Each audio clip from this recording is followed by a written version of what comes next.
সরাসরি ঐশী মুখোপাধ্যায় আমাদের প্রতিনিধি রয়েছেন আমাদের সঙ্গে বিকাশ ভবন থেকে। ঐশী, কি বলছেন যোগ্য চাকরি হারারা, কতটা স্বস্তি হলো তাদের সুপ্রিম কোর্টের এই নির্দেশের পর? দেখো, একেবারে 8 মাস বেড়ে গেল তাদের চাকরির মেয়াদ এবং তারই সঙ্গে বেতন বহাল থাকবে। তাদেরকে জিজ্ঞেস করব, এই যে 8 মাস আরো এক্সটেনশন পেলেন আপনারা, কোথাও গিয়ে কি স্বস্তি মিললো এই সুপ্রিম রায়? না, এগুলো যে টেম্পোরারি একটা বন্দোবস্ত করা, এটা হবারই ছিল। আমরা সাস্টেনেবল ডেভেলপমেন্ট চাইছি, যে এসএসসি 2016 প্যানেলের যেখানে অযোগ্য চিহ্নিত, সেখানে যোগ্যদের চাকরি কেন ফেরাচ্ছে না রাজ্য সরকার, কোর্টে সেই তালিকা কেন দিচ্ছেন না। আর এই এক্সটেনশান আমরা যখন পরীক্ষা হয় তখন রাজ্যের যিনি আমাদের শিক্ষা মানে এসএসসির চেয়ারম্যান, তাকে আমরা সময় চেয়েছিলাম যে তাড়াহুড়ো করে এত পরীক্ষা নিচ্ছেন কেন, তখন বললেন সময় নেই। আজকে এক্সটেনশন চাইছে, এই যে রাজ্য সরকারের দ্বিচারিতা।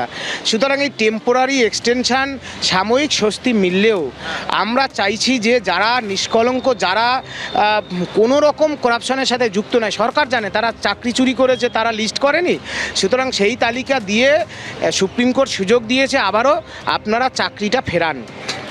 এইটুকু আমরা বক্তব্য রাখছি। আর হচ্ছে কোর্টের কাছে মাননীয় বিচারক যারা সুপ্রিম কোর্ট বারবার অবস্থান পরিবর্তন করছে, মাননীয় বিচারপতিরা বারবার অবস্থান পরিবর্তন করছে। কখনো বলছে এই পরীক্ষা তো আমরা একসঙ্গে মিলিয়ে নিতে বলছি না, কখনো বললো যে 31শে ডিসেম্বর। ওদের তালিকা ঠিক সময় দিলে কি সকলের চাকরি বেঁচে যাওয়ার সুযোগ? অবশ্যই এখনও সুযোগ আছে। যারা যোগ্য শিক্ষাকর্মী, শিক্ষক শিক্ষিকা আছে এসএসসি 2016 প্যানেল, তাদের যোগ্য তালিকাটা এখনও কান ধরে কলকাতা হাইকোর্টে মামলা চলছে, সেখানে প্রকাশ করলে তারা সেই তালিকা অ্যাপ্রুভ করে সুপ্রিম কোর্টে পাঠিয়ে দেবে, সবার চাকরি ফিরে যাবে।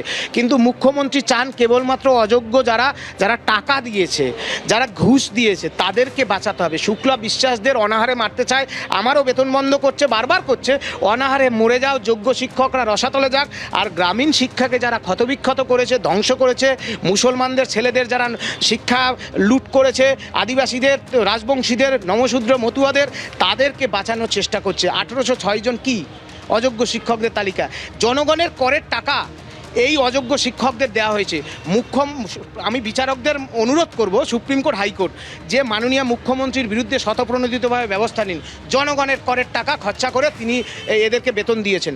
কেন চাকরি চুরির দায় নিয়ে মুখ্যমন্ত্রীকে গ্রেপ্তার করা হবে না? কেন বলছি, সুপ্রিম কোর্ট বলছে চাকরি চুরি করেছে বোর্ড, এসএসসি, রাজ্য সরকার, এই তিনটা বডির মাথায় কে? মুখ্যমন্ত্রী মমতা ব্যানার্জি। এই চাকরি চুরির অ্যাকাউন্টেবিলিটি কার? কেন শুক্লা বিশ্বাসদের এখানে বসে থাকতে হচ্ছে? এই জবাব মাননীয় মুখ্যমন্ত্রীকে দিতে হবে। এক্সটেনশনে আপনাদের কোনো রিলিফ হলো না? দেখুন, 8 মাসের এক্সটেনশন এরা যে প্রসেসের মধ্যে দিয়ে আমাদের নিয়ে যাচ্ছে SLST 2, তার জন্য প্রয়োজন ছিল এবং এটা যে হবে আমরা জানি, আমরাও তো সামান্য খোঁজখবর রাখি। অবশ্যই এই সমস্ত কিছু যা দেখছেন, দেখুন ফ্রেশ সিলেকশন অর্ডার দিয়েছিল, তথ্য দিয়ে বলছি, 3রা এপ্রিল ফ্রেশ সিলেকশন অ্যাফোরসেট পোস্ট, অর্থাৎ 2016 প্যানেলের যে ভ্যাকেন্সি ছিল সেই ভ্যাকেন্সিতে ফ্রেশ সিলেকশন লিখে নিয়ে আসলো, ফ্রেশ রিক্রুটমেন্ট নিতে পারলো না টাইমের মধ্যে। এই যত প্রক্রিয়া কেবলমাত্র অযোগ্যদের বাঁচাও, নিজেদের গদি বাঁচাও, চাকরি চুরির দুর্নীতি করে মিলিয়ে দাও। এখন ভোট আসছে। চাকরিহারা শিক্ষক চিন্ময় মণ্ডল, তার সঙ্গে আমরা টেলিফোনে যোগাযোগ করতে পেরেছি।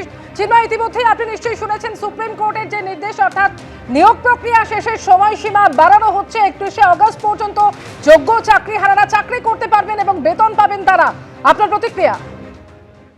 দেখুন, এটা কাম্যই ছিল, কারণ একটা নিয়োগ প্রক্রিয়া হতে কতটা সময় লাগতে পারে সেটা যারা করে এবং যারা এই প্রসেসের মধ্যে দিয়ে যায় তারাই জানে। এটা কখনোই 2-3 মাস, 4 মাস, 5 মাসে একটা নিয়োগ প্রক্রিয়া শেষ হওয়ার মতো নয়।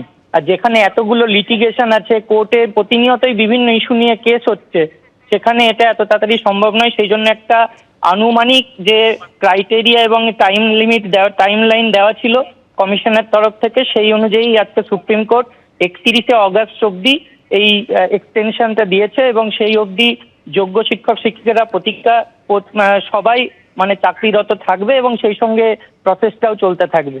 আমরা আশা করব প্রসেসটা তাড়াতাড়ি যেন কমপ্লিট হয়। তবে যেহেতু এবার কিছু নিয়ম নতুন করে ইনক্লুড হয়েছে, যেমন পিভিআর এবং মেডিকেল টেস্ট, সেটা অ্যাপয়েন্টমেন্টের আগেই হবে, সেই জন্য একটু সময়টা বেশিই লাগবে। চিন্ময়, আপনারা কতটা স্বস্তি পেলেন এই সুপ্রিম কোর্টের এই নির্দেশে? দেখুন, এই স্বস্তি আমরা এগুলোকে বলে সাময়িক স্বস্তি। আমরা এরকম স্বস্তি চাই না, আমরা চাই চাকরির স্থায়িত্ব। অবশ্যই একটা এক্সটেনশন হয়েছে, যেটা আমাদের মাথার মধ্যে চলছিল একটা টেনশন যে 31শে ডিসেম্বর আর কিছুদিন বাকি, তারপরেই জীবনটা হয়তো মানে একেবারে নষ্ট হয়ে যেতে চলেছে, সেইটা থেকে খানিকটা সময় পাওয়া গেল। কিন্তু আলটিমেটলি আমরা চাইবো যারা যোগ্য সবাই যেন চাকরির স্থায়িত্বটা পায়। যারা আজকে ভেরিফিকেশনে ডাক পেল না, তাদের যোগ্যতার প্রমাণ নতুন করে এত টালবাহানার মধ্যে টেনশনের জন্য দিতে পারলো না, তাদের মানসিক অবস্থার মানে খুবই শোচনীয় পরিণতি।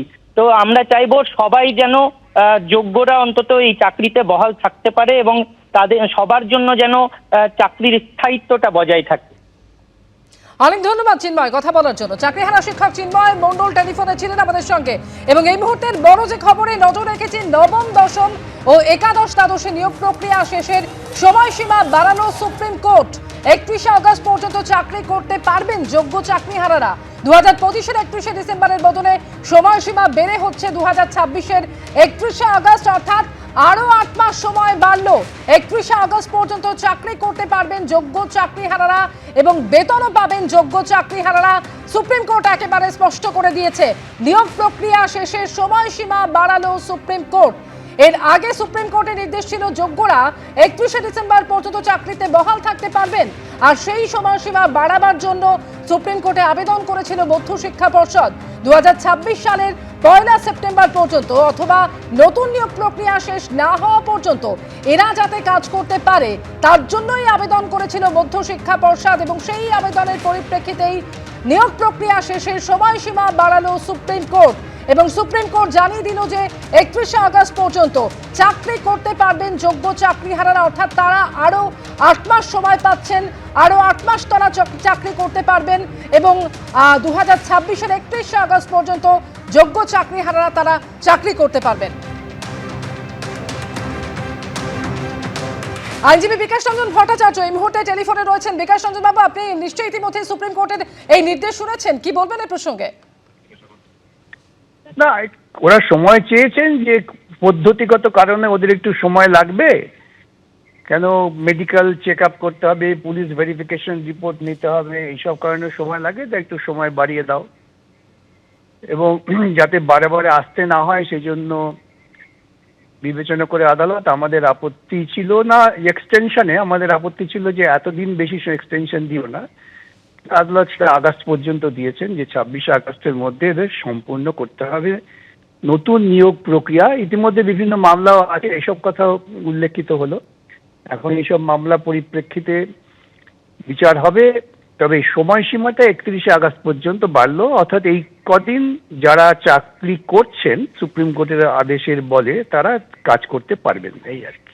এবিপি আনন্দ এগিয়ে থাকে, এগিয়ে রাখে।